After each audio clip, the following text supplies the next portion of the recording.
Okay guys, ang vlog natin for today is kung paano tayo mag-redeem ng ating touch points sa ADCB. I-convert natin into sa null card. So ipapakita ko sa iyo kung paano na-redeem. So open mo lang yung touch points ng ADCB. Ayan, ang points natin is 7,296.40. So i-redeem natin siya. Click redeem. Then ito, mag-add ka ng telecom, utility, school, transport, or credit card. So magpili ka lang dyan kung saan yung gusto mong gagamitin. So ito yung transport, null card, at saka salik. So yung i-back natin, meron din telecom. Ayan, pwede mo siya i-redeem sa Do and Etisalat. So depende kung anong network na meron ka ngayon. So i-back din natin. Okay. Yan. So doon tayo sa transport. Ano natin yung null card ang gagamitin natin. So ayan, kasi mas gamit yung null card sa atin kasi lagi tayong umaalis. Tapos dapat may balance tayo. So ayan, select na lang tayo dyan kahit na isa. So sa akin naman, gagamit natin is null card. Okay. So select natin yung transport.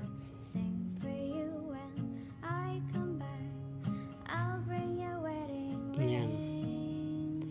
So transport tayo. Ayan. Null card. Lagay mo lang yung card tag number. So, yung number na makakita mo sa null card mo, yun ang ilagay mo. Yun ang tawag card tag number. So ilagay mo lang yung number ng null card mo. Ayan, make it sure na tama talaga siya. So then, lagay mo ng nickname. Ayan, Choi. Then, continue. Click continue. So, ito na yung ano natin. So, ang gagamitin natin dyan is ang touch points.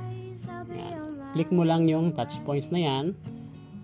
Ayan. So, ang minimum na pwede natin i-redeem is 20 dirham.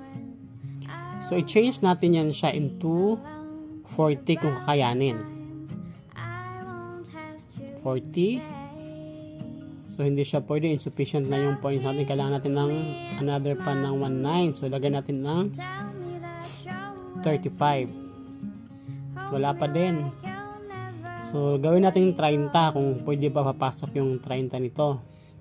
Check lang natin kung pwede. Ayan. So, 30 pwede. Meron pa tayong maiwan ng 396. Gawin natin 32. Sagarin na natin. Hindi pa rin pwede. So, gawin natin ng 31. Try natin ng 31. Ayan guys. So, kung 31, may maiwan pa tayong points na 166.39 points. So, pag okay na, 31, continue na natin siya. Click continue. Yan, kung tama naman yung yung i-redeem natin. So click continue. Ayan na yung i-review natin guys. Ang amount na gusto natin i-redeem is 31 plus may service charge na 1 dirham. So kailangan ng face verification sa ADCB account natin para mag-proceed yung ating redemption. Ayan. Successful na ang ating redemption at may message tayong natanggap galing sa ADCB na nag-redeem tayo ng ating points. Ayan, 31 plus charge na 1 dirham mapupunta sa ating null card. So, ganoon lang kabilis ang mag-redeem ng points galing sa ADCB papunta sa null card. Ayan, i-check natin yung ating balance. 166.39 na ang naiwan kasi nabawasan na ng ating redemption sa ADCB points papunta sa null card. So ngayon guys, i-check naman natin yung null card natin kung pumasok na ba talaga yung ating ni-redeem galing sa ADCB na points. So punta ka na ng Google, ayan, search mo lang yung null card balance. Lagay mo yung tag number. Pagkatapos nyan guys, makompleto mo na yung tag number. Make it sure na tama talaga siya guys. Then, next mo lang siya.